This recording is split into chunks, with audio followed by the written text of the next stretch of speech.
নিম্নচাপের ভ্রুকুটি। আজ ভারী থেকে অতি ভারী বৃষ্টির পূর্বাভাস দুই বাংলার একের পর এক জেলায়। উত্তাল থাকবে সমুদ্র, তাই ইতিমধ্যেই সতর্কতাও জারি করা হয়েছে। দিন রাত বৃষ্টি চলছে, কোথাও কোথাও ভারী তো কোথাও আবার মাঝারি হালকা বৃষ্টি চলছে। তাতেই জলমগ্ন হয়ে উঠেছে কলকাতার নিচু এলাকাসহ বাংলার বাদবাকি নিচু এলাকাগুলি। একটানা বৃষ্টির জেরে বিধ্বস্ত হয়ে পড়েছে জনজীবন।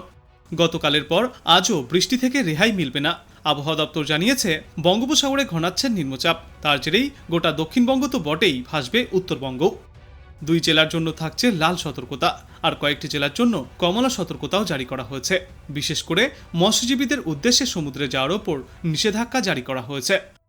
গত বৃহস্পতিবার রাত থেকে ঝমঝমিয়ে বৃষ্টি শুরু হয়েছে কলকাতা সহ দক্ষিণবঙ্গের একাধিক জেলায়। রাতভর বৃষ্টিতে কোথাও কোথাও গোড়ালি ভেজা জল জমেছে, তো কোথাও আবার হাঁটু সমান জল। রাতে ভারী বৃষ্টি চললেও সকাল থেকে বৃষ্টির পরিমাণ কিছুটা কমেছে। তবে আকাশে মেঘের ঘনঘটা ক্রমশই বাড়ছে।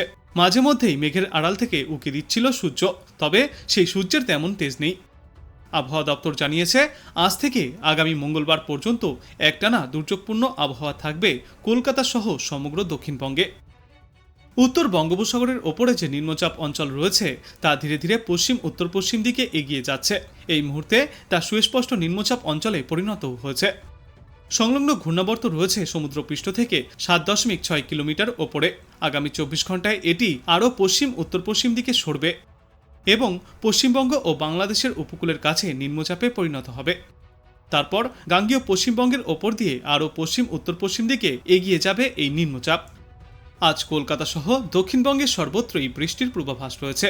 কলকাতা, হাওড়া, হুগলি, উত্তর 24 পরগনা, দুই মেদিনীপুর, মুর্শিদাবাদ এবং নদিয়ায় বৃষ্টির জন্য হলুদ সতর্কতা জারি থাকবে। সম্ভাবনা রয়েছে ভারী বর্ষণের। 7 থেকে 11 সেন্টিমিটার পর্যন্ত ভারী বর্ষণ চলতে পারে। এছাড়াও বাদবাকি জেলাগুলিতে অতি ভারী বৃষ্টিপাত দেখা যাবে। 7 থেকে 20 সেন্টিমিটার পর্যন্ত বৃষ্টির পূর্বাভাস রয়েছে। লাল সতর্কতা জারি থাকবে পশ্চিম মেদিনীপুর এবং বাঁকুড়ার জন্য। উত্তরবঙ্গের ক্ষেত্রে দার্জিলিং, কালিম্পং এবং জলপাইগুড়িতে ভারী বৃষ্টিপাত চলবে আজ। বৃষ্টির সঙ্গে ঘন্টায় সর্বোচ্চ 30 থেকে 40 কিলোমিটার গতিতে দমকা ঝোড়ো হাওয়া বয়ে যাবে, সঙ্গে থাকবে বজ্রবিদ্যুৎ। আজ বাংলাদেশ আবহাওয়া দপ্তর সূত্রে জানা যাচ্ছে, উত্তর বঙ্গোপসাগর এবং তৎসংলগ্ন এলাকায় একটি লঘুচাপ সৃষ্টি হয়েছে। এটি আরও ঘনীভূত হতে পারে। মৌসুমী বায়ুর অক্ষের বদ্ধিতাংশ রাজস্থান, উত্তরপ্রদেশ, বিহার, পশ্চিমবঙ্গ ও লঘুচাপের কেন্দ্রস্থল হয়ে আসাম পর্যন্ত বিস্তৃত রয়েছে। মৌসুমী বায়ু বাংলাদেশের দক্ষিণা অঞ্চলের ওপর সক্রিয় এবং দেশের অন্যত্র মোটামুটি সক্রিয় এবং উত্তর বঙ্গোপসাগরে প্রবল অবস্থায় রয়েছে। 25 জুলাই খুলনা, বরিশাল ও চট্টগ্রাম বিভাগের অধিকাংশ জায়গায় এবং সিলেট, রংপুর, রাজশাহী, ঢাকা, ময়মনসিংহ বিভাগের অনেক জায়গায় অস্থায়ীভাবে দমকা হাওয়া সহ হালকা থেকে মাঝারি ধরনের বৃষ্টিপাত হবে। সেই সাথেই খুলনা, বরিশাল, সিলেট বিভাগের কোথাও কোথাও মাঝারি ধরনের ভারী থেকে অতি ভারী বর্ষণ চলবে। সারা দেশে দিন এবং রাতের তাপমাত্রা অপরিবর্তিতই থাকবে। 26 জুলাই ঢাকা, খুলনা, বরিশাল, চট্টগ্রাম ও সিলেট বিভাগের অধিকাংশ জায়গায় এবং রংপুর, রাজশাহী ও ময়মনসিংহ বিভাগের কিছু কিছু জায়গায় অস্থায়ীভাবে দমকা হাওয়া সহ হালকা থেকে মাঝারি ধরনের বৃষ্টি অথবা বজ্রবিদ্যুৎ সহ বৃষ্টিপাত হতে পারে। সেই সাথেই খুলনা, বরিশাল, চট্টগ্রাম ও সিলেট বিভাগের কোথাও কোথাও মাঝারি ধরনের ভারী থেকে অতি ভারী বর্ষণ হতে পারে। সারা দেশে দিনের তাপমাত্রা 1 থেকে 3 ডিগ্রি সেলসিয়াস পর্যন্ত কমবে এবং রাতের তাপমাত্রা সামান্য কমতে পারে।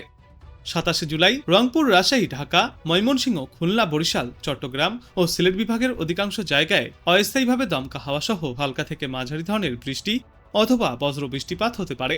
সেই সাথেই ঢাকা, খুলনা, বরিশাল, চট্টগ্রাম ও সিলেট বিভাগের কোথাও কোথাও মাঝারি ধরনের ভারী থেকে অতি ভারী বর্ষণ চলবে। সারা দেশে দিন এবং রাতের তাপমাত্রা অপরিবর্তিতই থাকবে। 28 জুলাই রংপুর, রাজশাহী, ঢাকা, ময়মনসিংহ, খুলনা, বরিশাল, চট্টগ্রাম ও সিলেট বিভাগের অধিকাংশ জায়গায় অস্থায়ীভাবে দমকা হাওয়া সহ হালকা থেকে মাঝারি ধরনের বৃষ্টি অথবা বজ্র বৃষ্টিপাত চলবে। সেই সাথেই খুলনা, বরিশাল ও চট্টগ্রাম বিভাগের কোথাও কোথাও মাঝারি ধরনের ভারী থেকে অতি ভারী বর্ষণ হতে পারে। সারা দেশে দিন এবং রাতের তাপমাত্রা প্রায় অপরিবর্তিতই থাকবে এবং এর পরবর্তী দিন 5 সমগ্র বাংলাদেশ জুড়েই বৃষ্টিপাতের প্রবণতা কিছুটা কমতে পারে। তবে বিক্ষিপ্তভাবে হালকা থেকে মাঝারি বৃষ্টিপাত দেখা যাবে সর্বত্রই, আর তাপমাত্রা স্বাভাবিক বা তার নিচেই থাকবে।